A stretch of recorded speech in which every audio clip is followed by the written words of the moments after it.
বিধায়ক নারায়ণ গোস্বামীর উদ্যোগে এক বিশাল ইফতার সভা অনুষ্ঠিত হলো হাবড়া নৈহাটি রোডের মাগুরখালিতে।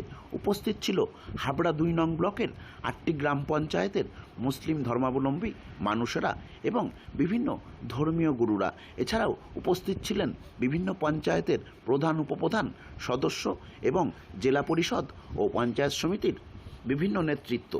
আর এ প্রসঙ্গে আমরা মুখোমুখি হয়েছিলাম বিধায়কের। কি জানালেন তিনি, শুনুন। এই শহরেও কি একটা হবে? শহরে আমাদের পৌরসভার উদ্যোগে 26 তারিখে হবে, সেটা প্রত্যেক বছরই হয়ে থাকে। গ্রামেও আমি বিধায়ক হওয়ার পর থেকে প্রত্যেক বছরই আমি এখানে করে থাকি। গ্রামে কখনো শ্রীকৃষ্ণপুর, কখনো বেড়াবেড়ি, কখনো কুমারটি, ঘুরিয়ে ফিরিয়ে সব জায়গায় আমরা করি। আমরা সর্বধর্ম সমন্বয়, সমস্ত ধর্মের প্রতি শ্রদ্ধা জ্ঞাপন করি। মুখ্যমন্ত্রীও বলেন যে ধর্ম যার যার উৎসব সভা। পথে নামার আহ্বান জানিয়েছেন শুভেন্দু।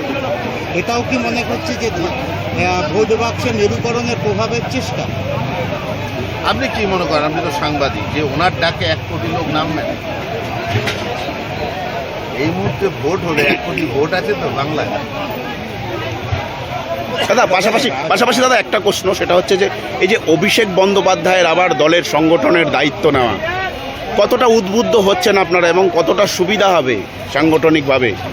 এটা আমাদের জননেত্রী মমতা বন্দ্যোপাধ্যায় 27 তারিখ, তিনি 27শে ফেব্রুয়ারি তিনি নেতাজি ইন্ডোর থেকে যে দিক নির্দেশ করেছেন, সেটাকে কিভাবে প্রত্যেকটা বুথ স্তরে ইমপ্লিমেন্টেশন করা যায়, সেই জন্য আমাদের নেতা সাধারণ সম্পাদক অভিষেক বন্দ্যোপাধ্যায় দিক নির্দেশ করে দিয়েছেন এবং সেখানে আমাদের রাজ্য সভাপতি ছিলেন।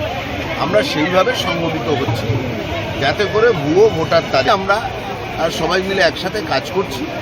এবং এটা আপনি জেনে যান যে আজকে 25শে মার্চ, তো 1 বছর পরে যখন নির্বাচন হবে, বিজেপি যে 77টা সিট 21 সালে এনেছিল, 26এর ভোটে বিজেপির বিরোধী দলনেতা পাওয়ার যে মর্যাদা পেতে গেলে যে 30টা আসন জিততে হবে, সন্দেহ আছে। তিনি, শুনুন।